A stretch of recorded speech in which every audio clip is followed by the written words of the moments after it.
Welcome back, children. So let's move further. This is Reach for the Top part 2, and we have come across the beginning of Maria Sharapova, and we have already come to know that she has won the highest heights. That's in the field of women's tennis, and it was on Monday, 22nd of August 2005. And something special about her is she is not only interested in the field of tennis, but also she used to make herself to appear as the most glamorous girl. And what are all the hurdles and difficulties she had to face? One was to travel to the US, leaving her motherland, that is Siberia of Russia, and leaving her mom all alone. The problem what she had was with her visa restrictions, and she also had to face the nagging of her seniors.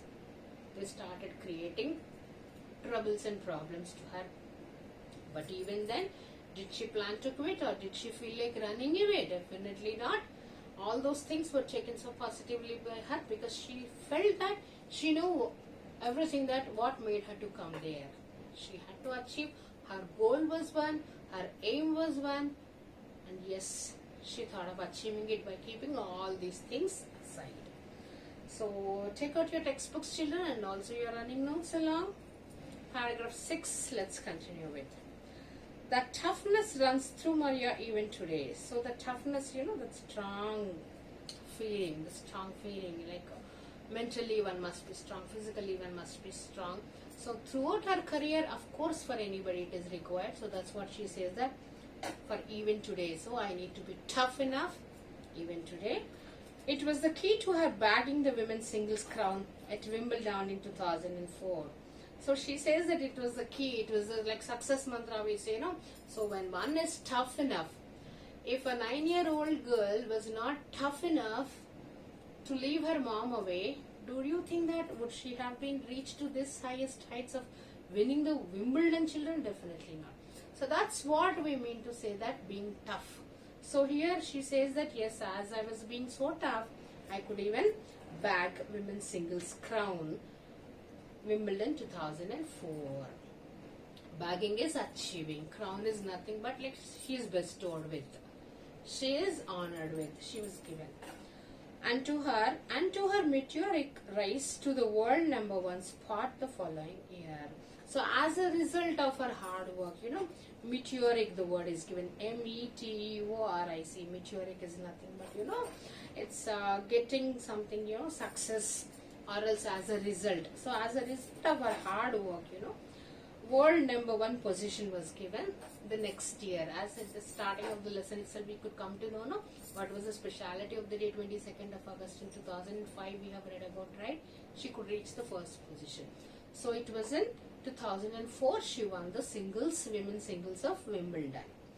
So while her journey from the frozen plains of Siberia to the summit of women's tennis has touched the hearts of tennis fans. So here they have given that where has she started from and where did she reach.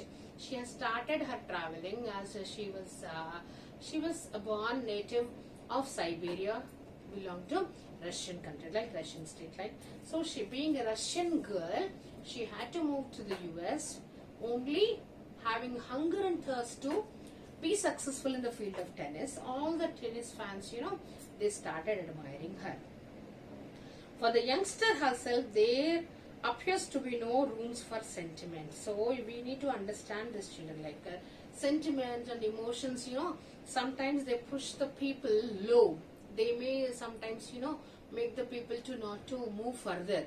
If the 9-year-old girl, if she had all these emotions, do you think that like she could have made this possible to reach this highest height at this moment of 2004 or 5? Definitely not. Then she felt that these sentiments and emotions, they should not become the obstacles for her success. It doesn't mean that she was not having sentiment or she was not having any emotions. It doesn't mean that.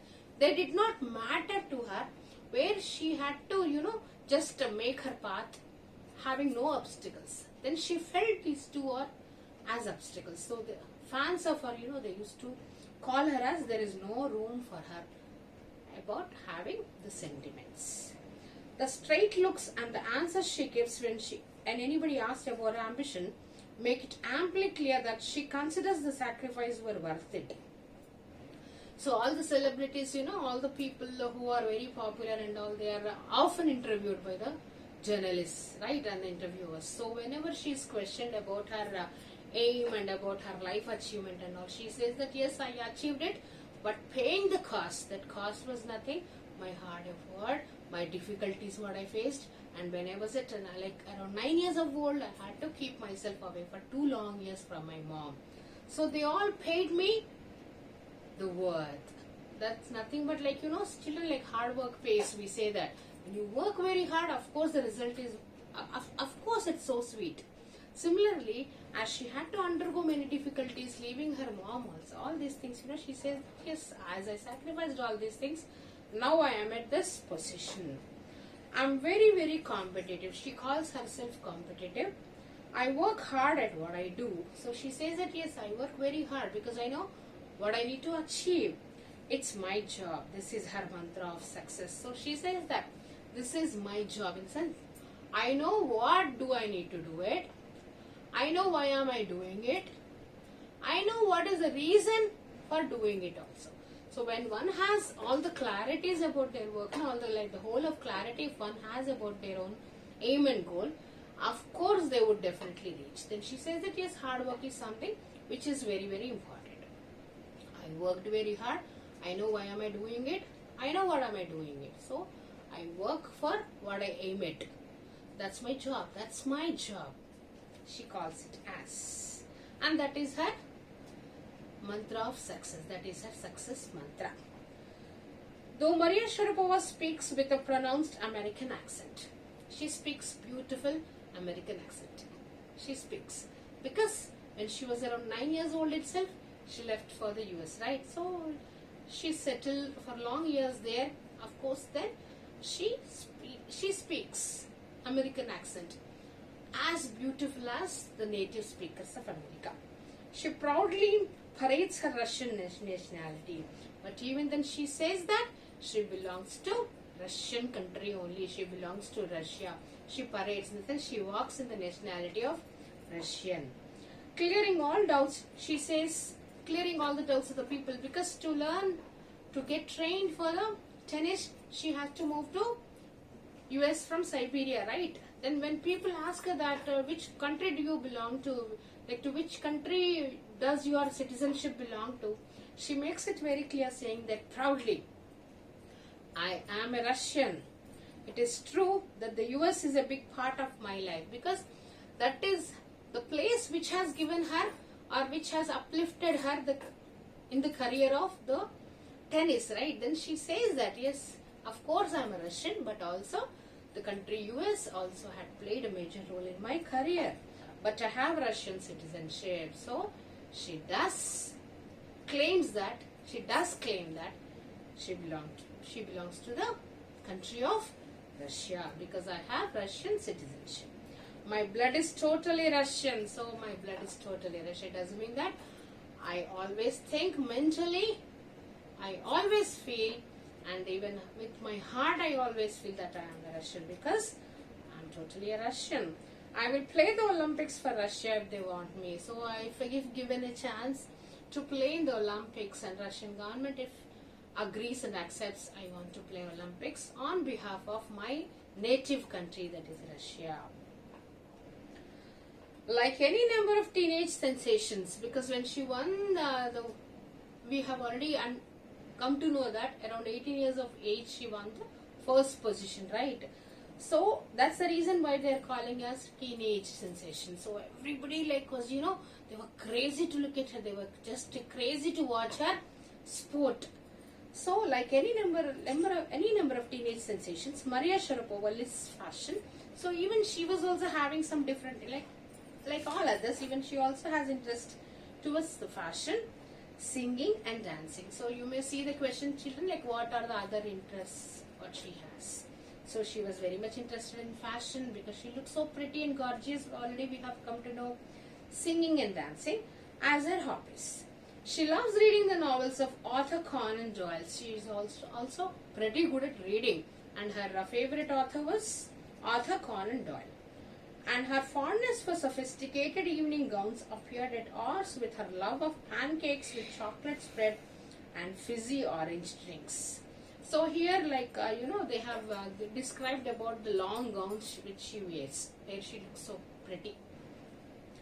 Sophisticated, for fond of sophisticated, looking good, royal, dignified, dignified look, having evening long frocks. So she likes to wear evening long frocks, and also she used to eat pancakes with chocolate spread. She likes pancakes with pancake. You all know it now. Nowadays, even ready mixture is available in the supermarkets, and you all enjoy. I think like sometimes we relish the taste having honey spread on it also. Similarly, she used to spread the chocolate and she likes it. And also fizzy orange drink. Orange drinks also she's fond of. So this is, other than tennis, what is her life all about? Other than tennis, what are all the other things she likes? She likes what, children? Her hobbies are in fashion, singing and dancing, and also reading books, right? Then coming to her dressing, long evening gown she's fond of. Then pancakes having this chocolate spread, and fizzy orange drinks. Maria Sharapova cannot be pigeonholed or categorized. So they are mentioned, pigeonholed itself is categorizing something, as a restricted one. Like we cannot just say that Maria Sharapova belongs to only the field of tennis. So she does not want that mark as a categorized sportswoman only. She is having many different other passions also. That's the reason they are using pigeonholed.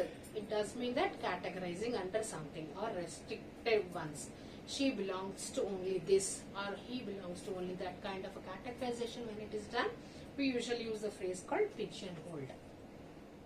Her talent, unwavering desire to succeed, and readiness to sacrifice have lifted her to the top of the world. Of course, how could she reach to this top position? Is nothing but her determination, her dedication, and also readiness to sacrifice and unwavering desire. Please underline, children, unwavering in the sense she was not fickle-minded. She was having the firm thinking, She was constantly aiming at the first position. Constantly, firmly she was aiming only at first position, and she could really achieve it. So unwavering desire. Look, she was not having any fickle-mindedness. She was completely firm that yes, that is her aim, and she also had to sacrifice a few things. That's how she could reach to this highest heights. Then few would grudge her. Grudge, the word is used, children. Grudge, you can just make it as a hatred or a jealousy also, you can take it here. Some people were jealous. For what? About her riches. Because when somebody is really reaching the highest heights in any of the sports, children, you will definitely see them being rich also, because they are paid very high, right? So similarly, even she was paid so high, and she is now reaping. So out of her hard work, whatever she really put in the hard work, for that she is being paid now. So she is paid a very huge amounts now. This is what she has to say about her monetary gains. So she also speaks, sometimes Maria Sharapova, she speaks about her money also, the way she is earning her money. Monetary is nothing but element of money only. Money gains from tennis. So she says that tennis, as I'm playing, having a lot of passion towards the sport, it's not only giving me the pleasure and pleasure of winning, but also it is making me to earn more and more money. Of course, money is a motivation. So children, you all know it, money has a lot of power in the society. Money makes many things we have already learnt about. So that's what she says again. Of course, money is a motivation. So I play tennis for money also, but not it is the main reason why I play tennis. Tennis is a business and also a sport. Because whenever you see any sport, children, any sport for that matter, not only tennis, if at all you take cricket also, there are sponsors here and there, right? The people, they invest in the sport. So of course the sports also have become commercial, like business. Then she says that it's not only business but also a sport. But the most important thing is to become number one in the world for me. So she says that, that's what she said. Yes, I of course I agree and admit that yes, I'm earning a lot of amount, huge amounts by playing tennis, but it is not the main reason that why I'm in this field. My main aim is to reach the first position, and yes, it gives me immense pleasure, immense happiness. That's a dream that kept me going. Yes, my aim of reaching the first position in the field of women's tennis, that made me to keep moving in the same path, having no distractions and having no other diversions. That's what she said. She concludes here. So we have completed all about Maria Sharapova, children. And if at all you look at the exercises there, they're asking you to compare the characteristic features of Santosh Yadav and also Maria Sharapova, and what are all the difficulties Santosh faced and what are all the difficulties Sharapova had to face. How did Santosh reach her aim and how did Sharapova reach her aim, and what are all her achievements and what are all Sharapova's achievements. Like all these things, the commonalities, you can put them on the same platform along with what are all the things have happened in their lives based on the same element of reach for the top. Both of them have reached their highest heights. Santosh Yadav could reach the Mount Everest and Maria Sharapova could reach the #1 position in women's tennis, and also she could win the Wimbledon singles of women's category. And there are many questions, children, you can come across. What is disarming about Maria Sharapova? Like what is something different you feel?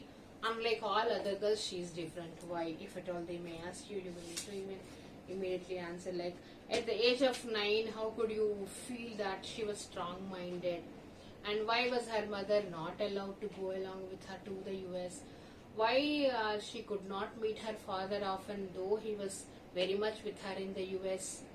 And how like her seniors used to behave with her, like that. Did it have any influence on her? Did she ever feel like leaving that training?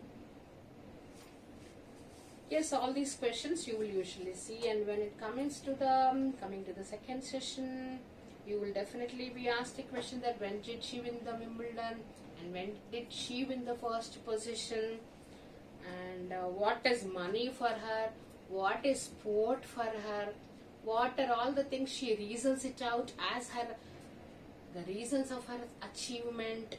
Yes, and also what were her special hobbies and interests other than playing tennis. There is one paragraph, 9th paragraph, gives you about all these things, children. And was she having any wavering desire? No. What do you mean by unwavering desire?